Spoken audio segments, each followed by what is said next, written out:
अस्सलाम वालेकुम students.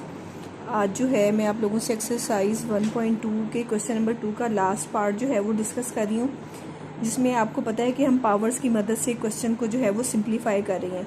Power rules यहाँ पे हम लगा रहे हैं। अब यहाँ पे सबसे पहले बेटे लास्ट पार्ट की तरह जब आपके पास बेस के साथ 2 डिफरेंट पावर्स आ जाएंगी तो हम उन्हें क्या करते हैं, सेपरेट करते हैं। यानी 5 की पावर n जो है वो हमने सेपरेट कर देनी है और हमने 5 की पावर 3 जो है वो सेपरेट कर देनी है। इसी तरीके से -6 मल्टीप्लाई बाय, आपको पता है कि डॉट जो है वो मल्टीप्लिकेशन को शो करता है, मल्टीप्लाई बाय 5 की पावर n हमने सेपरेट कर दी और 5 की पावर 1 जो है वो मैंने सेपरेट कर दी। इसी तरीके से नीचे बेटे अगर हम देखते हैं कि कुछ सेपरेट होने वाला है तो ये 9 ज़ाहिर है अलग है, ये 5 की पावर n भी अलग है, यहाँ पे ये 2 की पावर 2 है।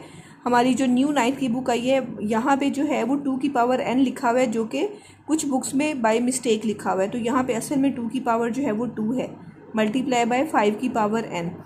अब हमारे पास सारे बेसिस जो हैं वो अलग अलग हो गए हैं। अब आप देख रहे हैं कि ऊपर भी 5 की पावर n इन दोनों टर्म्स में है और यहाँ पे भी 5 की पावर n जो है वो इन दोनों टर्म्स में है। तो हम क्या करते हैं, ऊपर वाली टर्म में से भी 5 की पावर n कॉमन ले लेते हैं और नीचे वाली टर्म से भी।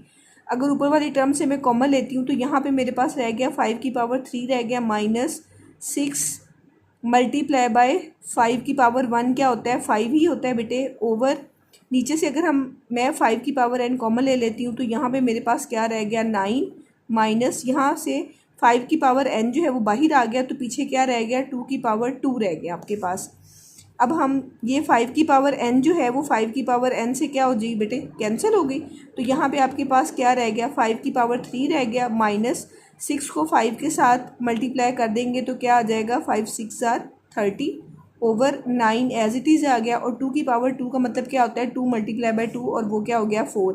अब हम 5 की पावर 3 को भी सिंप्लीफाई कर लेते हैं। 5 की पावर 3 का मतलब है 5 को 3 टाइम्स मल्टीप्लाई करो, 5 5 आर 25 और 25 5 आर क्या होता है 125, माइनस आ गया 30 और 9 में से जो है वो 4 माइनस कर दिया तो आपके पास क्या आ गया 5 आ गया। अब 125 में से हम 30 माइनस कर देंगे तो आपके पास आ जाएगा 95 डिवाइडेड है आपके पास 5। अब 5 के टेबल पे जब हम 95 को कट करेंगे तो 5 1 जार 5 3 कैरी चले गए,